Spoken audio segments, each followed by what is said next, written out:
est d'avoir à faire un choix. Parce que les peuples africains ont grandi, ont mûri.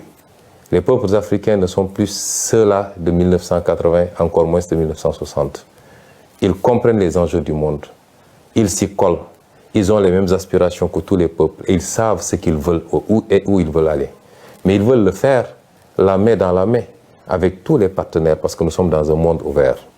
Et c'est pourquoi ce qui se présente aujourd'hui à ces partenaires internationaux, c'est d'avoir à choisir ou être du côté des peuples africains ou alors être du côté d'un petit groupuscule de tenants du pouvoir qui tendent lentement mais sûrement vers des postures de potentats, pour ne pas dire de dictateurs. J'ose espérer que les choix seront éclairés et que tous les amis du Sénégal seront du côté du peuple sénégalais. Le procureur vous a parlé, vous de la communauté internationale. Qu'est-ce qu'il vous a dit? Il a essayé de vous dire qu'il y aurait au Sénégal des terroristes extrêmement graves, extrêmement dangereux, qui étaient sur le point de brûler le pays et d'y mettre le feu et d'y répandre le sang. Ce qui est cocasse dans cette histoire, c'est que comme toute arme, le procureur nous dit que ces terroristes n'avaient qu'une lunette, même pas de fusil, une lunette d'un fusil, et qu'ils étaient en train de faire le tour du monde pour chercher un fusil où monter cette lunette. Il n'y a rien de plus ridicule que ces propos. Le procureur a voulu vous faire croire à un certain nombre de choses sur lesquelles je vais revenir. Mais je vais m'attarder sur la personnalité de ce procureur. Parce que ce procureur est l'illustration parfaite de l'avilissement, du rabaissement de certains magistrats. C'est un monsieur que je connais et qui me connaît, qui est un grand frère, que j'ai connu pendant que j'étais étudiant. Son frère, son petit frère est l'un de mes meilleurs amis. Ce procureur venait me voir ici à la maison, j'allais le voir chez lui. Donc ce n'est pas quelqu'un qui feignera de me méconnaître. Il me connaît extrêmement bien. Et ce procureur, durant tout le temps qu'on s'est connus, on a été un peu partout. On a été même demander la main d'épouse pour des amis ensemble. On a partagé des repas. Ce procureur, que je connais très bien, je le dis encore une fois, durant tout le temps qu'on l'a connu, nous n'ignorions pas ses pédigrés en tant que magistrat. Mais nous considérions que cela relève de sa vie professionnelle et que notre relation était beaucoup plus une relation sur le champ social et on s'en limitait à ça. Et ironie du sort, et comme Macky Sall sait si bien le faire, quand il veut faire le sale boulot, il a tendance à aller chercher des gens qui ont un certain pédigré extrêmement chargé pour leur faire le sale boulot. Et le procureur Bakhoum répond parfaitement, en même temps que l'autre procureur et le procureur auprès du TGI répondent parfaitement à ces descriptions et ceux qui sont initiés au métier de la justice savent très bien de quoi je parle. Et c'est ce procureur-là qui aujourd'hui s'est livré à cette piètre prestation. Nos amis étrangers devaient même rire sous cap de voir un procureur général parler de manière si laborieuse et de manière si incertaine, sans aucune preuve à mettre sur la table, que des allégations pour essayer de charger d'honnêtes citoyens. Monsieur le procureur a d'abord parlé d'un soi-disant dossier d'empoisonnement ou de tentative d'assassinat me concernant. Mais tous les spécialistes du droit savent qu'un procureur, même s'il devait s'autosaisir, doit au moins entendre le principal concerné avant d'aller entendre d'autres personnes. Jusqu'au moment où je vous parle, le procureur ne m'a jamais entendu. Personne ne m'a jamais convoqué pour me parler de ce dossier. Je n'ai pas déposé de plainte et voilà une justice qui pourtant a un certain nombre de plaintes émanant de moi sur sa table. Je rappellerai au procureur général lui-même qu'il a 3 plaintes au moins sur sa table que j'ai déposées. Une plainte, 2 plaintes contre des avocats et une plainte contre un ancien procureur. Vous avez des plaintes sur votre table que vous ne traitez pas. Et vous vous empressez d'aller convoquer la presse pour raconter des histoires sur un dossier où il n'y a ni plainte ni autosaisine. C'est inédit dans les annales du droit de voir un procureur sur un dossier qui n'existe pas. Il n'y a pas de plainte, il n'y a pas d'autosaisine. Un procureur mobiliser toute la police pour soi-disant entendre des médecins, entendre des citoyens, faire tout un cirque pour aboutir à dire que c'est un pauvre citoyen qui serait à l'origine d'une tentative d'empoisonnement. Ce procureur manque de courage parce que ils ont été arrêtés, le chargé de communication du parti, M. El Malick Ndiaye. Mais c'est moi-même qui ai dit, et je le redis ici, que j'ai été victime d'une tentative d'assassinat de la part de la brigade d'intervention polyvalente, unité d'élite de la police. Je le dis et je le redis. Le monsieur qui nous a aspergé d'un liquide très toxique qui a causé beaucoup de désagréments au niveau ophtalmologique, au niveau respiratoire et au niveau gastrique, ce n'est pas un citoyen ordinaire, c'est un élément de la BIP que moi-même j'ai vu asperger le liquide. Et ce procureur-là n'ose pas poser ce débat-là. Il nous parle de Yargassi. Je voudrais dire aux Sénégalais que M. Yargassi est un petit frère à moi, est un militant du parti, qui est toujours à côté de moi. Si vous avez l'habitude de voir les vidéos, même quand j'embarque à l'aéroport pour aller à Ziguinchor, jusqu'au pied de l'avion, c'est M. Yargassi qui m'accompagne. C'est ce monsieur-là que M. Bahoumé allait prendre avec les autres farfelus du parquet pour le désigner en disant que c'est lui qui aurait tenté de m'empoisonner. Pour essayer d'écarter la vraie problématique, c'est-à-dire les services de police qui s'attaquent aux citoyens et qui aspergent de liquide jusqu'à présent non identifiés. C'est ça qui s'est passé. Donc, vouloir déplacer le curseur et aller prendre un Yargassi qui m'a donné simplement un mouchoir imbibé de vinaigre pour m'aider à mieux supporter l'odeur âcre des grenades lacrymogènes, c'est prendre les Sénégalais pour ce qu'ils ne sont pas. Et je dis à tous ceux qui veulent l'entendre que M. Yargassi n'a rien à voir avec cette affaire-là, que le procureur, la justice de manière générale, depuis quelque temps, la manière dont il fonctionne, devenus des mercenaires de Macky Sall, certains magistrats en tout cas, devenus des mercenaires de Macky Sall, essaient de déplacer le problème pour sacrifier un petit frère, un militant du parti, à qui je confierai ma vie pour essayer de lui imputer un acte grave posé par les services de police. Au-delà, de quoi est-ce que ce procureur a peur? M. Ousmane Sonko n'a pas déposé une plainte, a clairement dit que c'est la police qui l'a aspergé de ce liquide. Je n'ai pas été informé d'une autosaisine. Je n'ai pas été entendu. De quoi est-ce qu'ils ont peur? Au point de faire des réquisitions dans les laboratoires d'analyse, de convoquer tous les médecins pour essayer de savoir le contenu des analyses. Qu'est-ce qu'ils ont à se reprocher? Eux-mêmes savent exactement ce qu'ils ont aspergé sur nous, moi-même, Maître Clédor Ciré Ly, et dans une moindre mesure même, M. Guy Marius Sagna. Je peux rassurer le procureur, ce qui doit être analysé le sera. Nous l'avons envoyé où il faut, parce que nous savions qu'ici au Sénégal, il mettrait la pression sur tous les laboratoires pour ne pas que les choses soient transparentes. Nous avons envoyé là où nous devons envoyer. Il nous a été promis que les résultats seront connus dans les prochains jours. Nous attendons de savoir qu'est-ce que donneront ces analyses-là. Ce n'est pas la peine, en attendant, de s'agiter autrement, monsieur le procureur.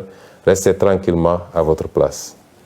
Monsieur le procureur a parlé de dossier médical concernant Ousmane Sonko. Je veux dire aux Sénégalais que toute cette agitation depuis quelques jours, c'est qu'ils veulent savoir qu'est-ce qu'il y a dans mon dossier médical, en toute violation des règles.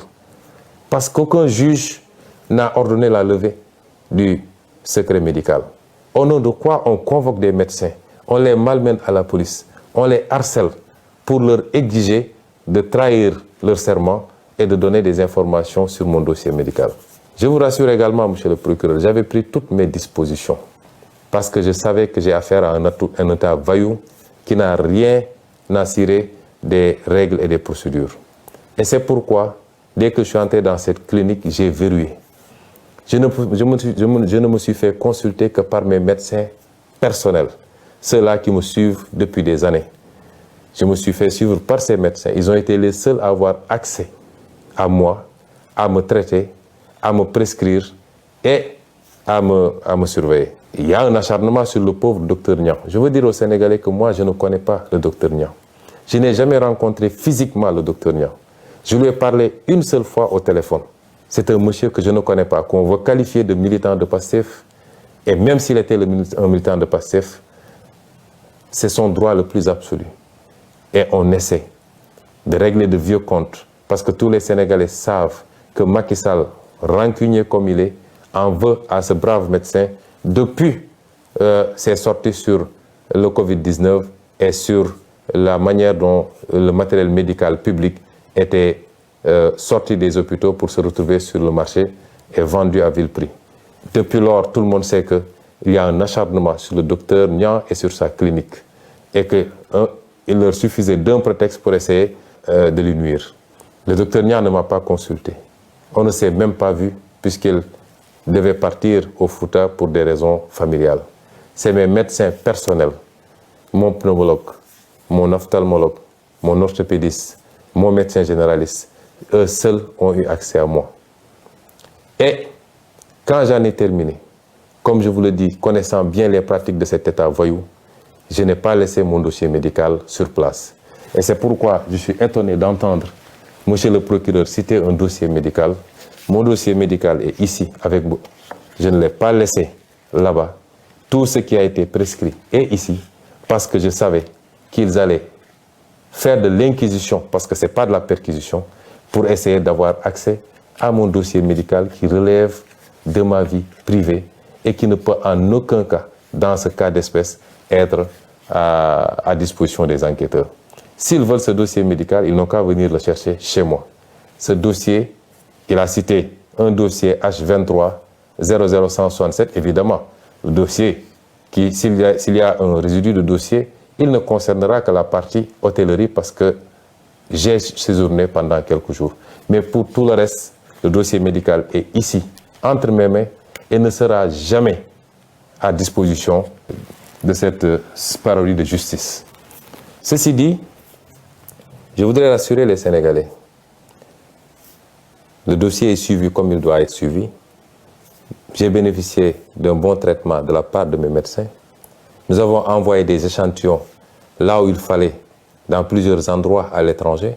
Nous attendons les résultats. Et si les résultats concluent dans tel ou tel sens, si rien n'a été découvert, on vous le dira. Si évidemment c'est des produits toxiques qui ont été découverts, nous vous le dirons également.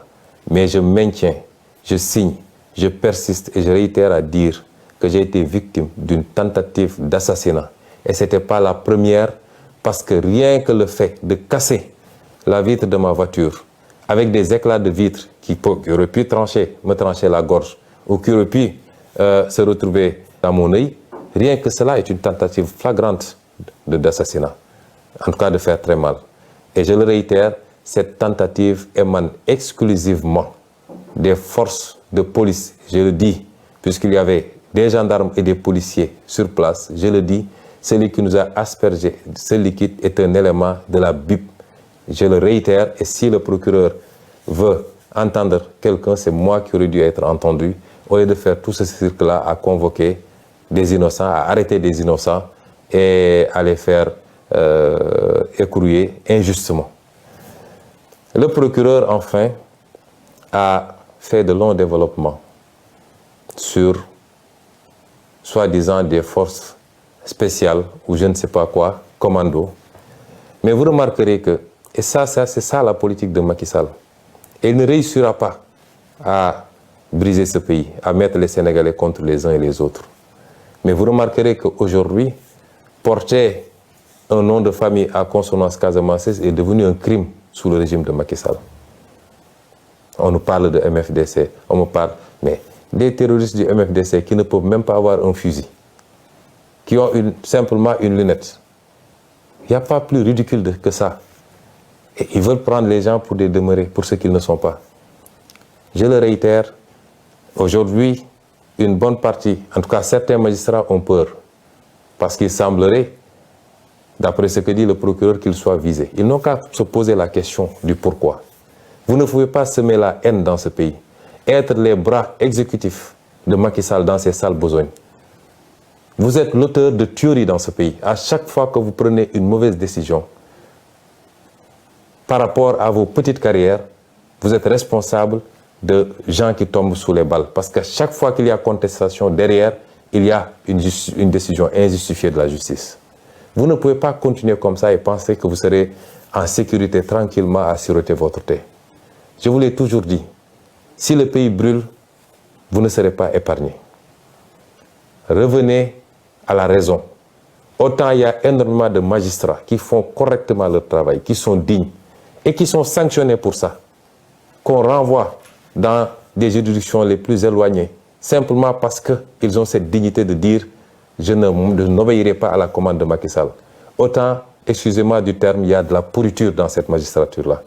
Et ces gens-là doivent comprendre que ça ne peut pas continuer comme ça. Je ne suis pas en train de vous menacer, je suis en train de vous prévenir. Si Macky Sall vous garantit la protection absolue, vous êtes engagé dans un combat qui ne commence pas aujourd'hui et qui ne se terminera pas aujourd'hui. Vous ne pouvez pas être des briseurs de carrière politique. Vous ne pouvez pas être des briseurs de projets politiques auxquels des millions de Sénégalais croient.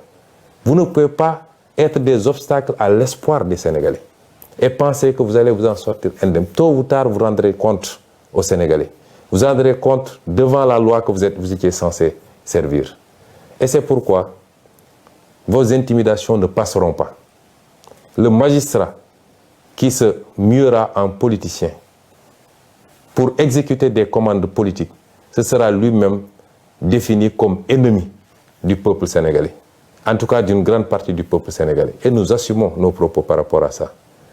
Nous ne pouvons pas accepter que ce pays soit pris en otage par un groupuscule de magistrats, quelle que soit leur fonction. Et c'est pourquoi nous vous disons que vous habitez dans ce pays. Les gens que vous jetez injustement en prison, ils ont de la famille, comme vous. Ils ont des carrières comme vous. Ils ont des parents comme vous. Ils ont droit à la liberté comme tout le monde. Mais sur commande politique, vous vous permettez de prendre des gens que vous jetez, des innocents que vous jetez en prison, que vous laissez pendant des mois souffrir en prison. Et vous pensez que les gens vont continuer à vous laisser comme ça. C'est vous qui alimentez la haine contre vous. Et à terme, ça risque de se passer mal. Revenez à la raison. Ce pays ne vous appartient pas, il nous appartient à tous. Respectons-nous et sachez que vous rendez la justice non pas au nom de Macky Sall, de sa famille et de son parti, mais vous la rendez au nom du peuple sénégalais. Et ce peuple sénégalais ne se retrouve plus dans ce que vous êtes en train de faire. Il vous a honni à cause de vos comportements. Et c'est pourquoi votre intimidation ne passera pas. Nous continuerons à faire ce que nous devons faire.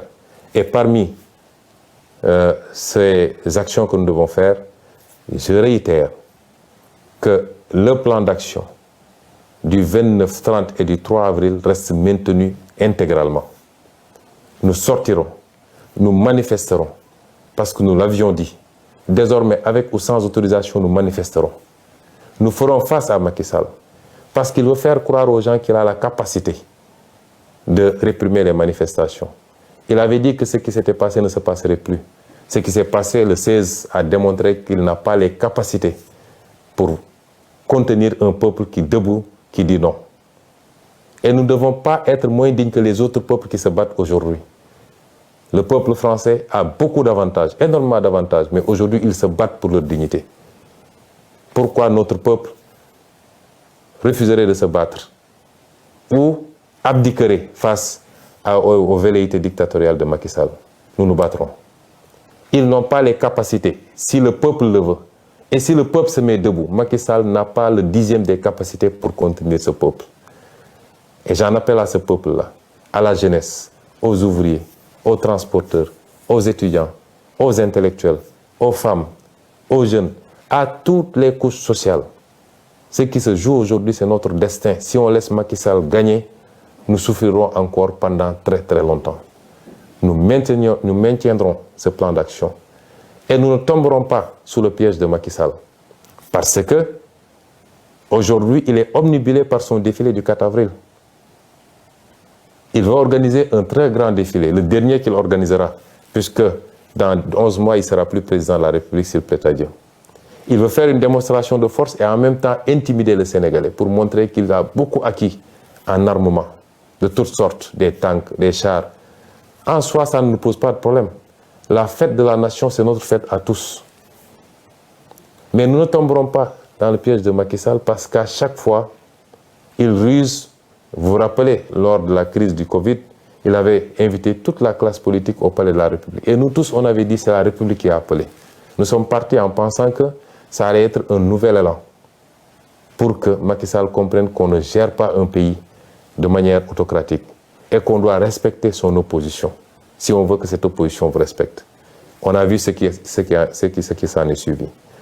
Vous vous rappelez, lorsque nous avons gagné la Coupe d'Afrique, il a appelé. Moi, j'ai été de ceux qui avaient dit que je ne m'y rendrai pas parce que c'est de la ruse encore. Une bonne partie de l'opposition s'y était rendue. Mais on a vu où est-ce que ça a fini. Aujourd'hui, il veut faire croire aux gens que c'est la fête du 4 avril, c'est la fête nationale. Donc, nous devons tous laisser tomber et venir répondre à son invitation parce qu'il se susurre même un projet d'invitation de l'opposition au 4 avril. Comment pouvez-vous comprendre que Macky Sall emprisonne plus de 300 personnes de nos jeunes, mettent d'autres sous bracelet électronique, d'autres ont été blessés par balle, d'autres ont été tués. Il n'y a même pas une enquête. À ce procureur, justement, je rappelle, où en est-il avec les enquêtes de la disparition de Didier Badji et de son compère? Où est-ce qu'il en est avec l'enquête sur l'assassinat de Maria Massagna?